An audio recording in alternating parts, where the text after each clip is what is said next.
झारखंड में छात्र अनशन पर भविष्य के साथ खिलवाड़ हो रहा है। एक बार भी झांकने के सरकार में हिस्सेदारी है राजद की झारखंड में। इनको तो पहले मुख्यमंत्री भवन मार्च करना चाहिए था झारखंड का। और जिस नेता प्रतिपक्ष को बिहार विधानसभा के सत्र की चिंता नहीं, सत्र से गायब रहे, तो समझ में आना चाहिए बिहार के प्रति कितनी चिंता है। और अपराध और अपराधियों पर बोलते हैं तेजस्वी यादव। तेजस्वी यादव को अब बिहार की याद आ रही है। उन्हें तो पहले झारखंड में जाना चाहिए था। और ये जो राजभवन मार्च कर रहे हैं ना, इसकी जगह उन्हें मुख्यमंत्री आवास मार्च निकालना चाहिए था। ये हम नहीं कह रहे, ये कहना है बीजेपी का।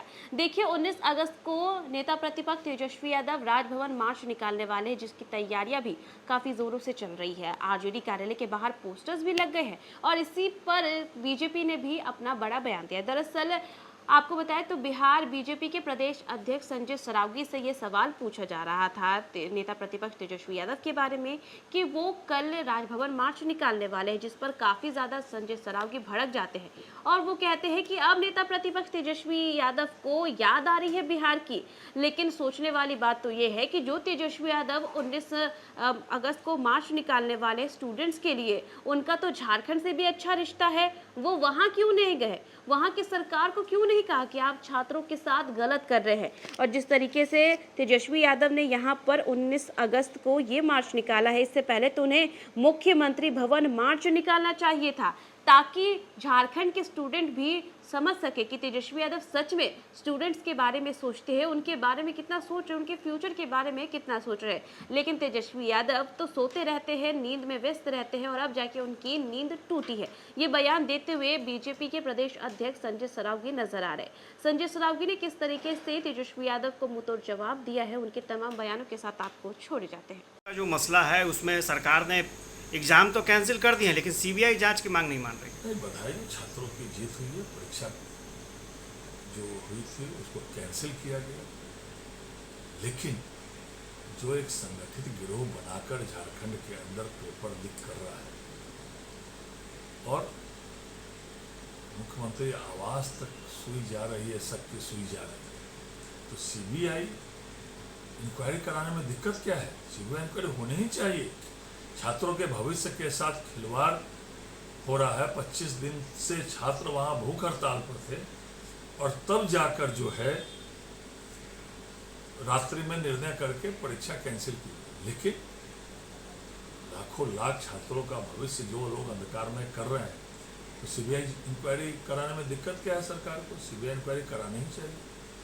मामला था, उस पर सुनवाई हुई है। सरकार ने साफ तौर पर कहा है कि कोई भी ज़्यादा फोर्स लगाए नहीं गए थे और कोई छात्र घायल नहीं हुआ है। हाँ, सही बात है। और जिसने AK-47 से गोली चलाई, सरकार ने त्वरित कार्रवाई की है और सही कहा है सरकार ने सुप्रीम कोर्ट में कि कोई छात्र AK-47 के गोली से घायल नहीं हुआ और सरकार ने त्वरित कार्रवाई भी की।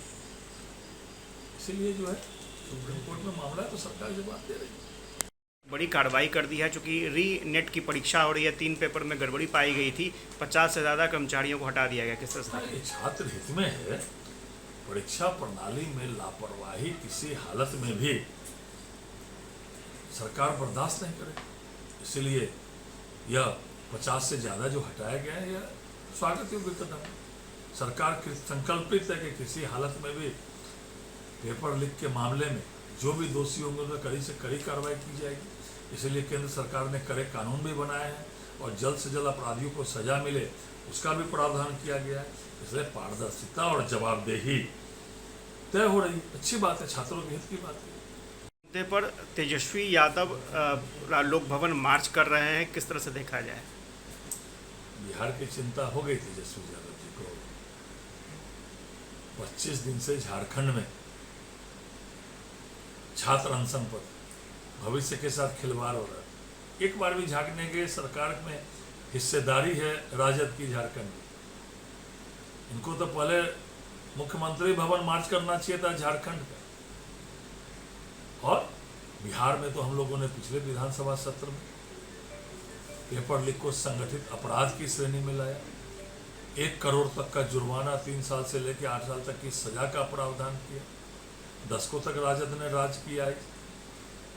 इस राज्य पर क्या किया, कितनी बार पेपर लीकिंग के समय में हुए, कैसे कैसे वायरल होते थे फोटो, इनको कोई चिंता है?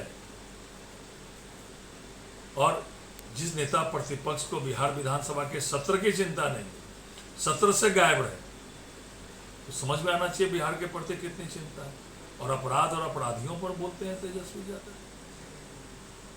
राजद की सरकार थी तो अपराध और अपराधियों को सत्ता का संरक्षण प्राप्त था। आज सरकार ने पुलिस को खुली छूट दी है, फास्ट ट्रैक कोर्ट बन रहा है, लगातार कार्रवाई हो रही है, सीसीटीवी कैमरे लग रहे हैं, पुलिस की भर्ती बड़ी संख्या में हो रही है और समूल नाश अपराधियों का करने का संकल्प माननीय सम्राट चौधरी जी ने लिया है। इसलिए बिहार की चिंता करें, महीने महीने तक बिहार से गायब रहते हैं।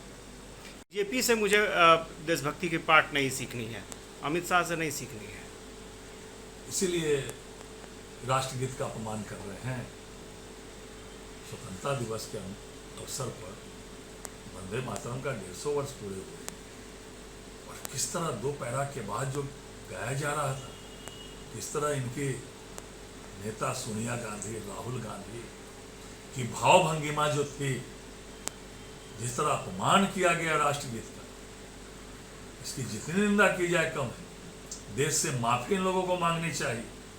और स्वतंत्रता संग्राम के योगदान की बात करते हैं, देशभक्ति का ठेका उस समय किसी एक दल के पास नहीं था, इसलिए देश का बंटवारा हुआ। अभी हम लोगों ने पिछले दिनों 14 अगस्त को हम लोगों ने मनाया, किस तरह करोड़ों करोड़ लोग घर द्वार छोड़ के भागे राजनीतिक स्वार्थ के लिए। राजनीतिक स्वार्थ के लिए कांग्रेस किसी स्तर तक गिर सकती है, वोट बैंक की राजनीति के तहत किसी स्तर तक कांग्रेस जो है गिर सकती है। इसलिए राष्ट्रीय स्वयंसेवक संघ और भाजपा को खड़गे या इनसे सर्टिफिकेट नहीं चाहिए।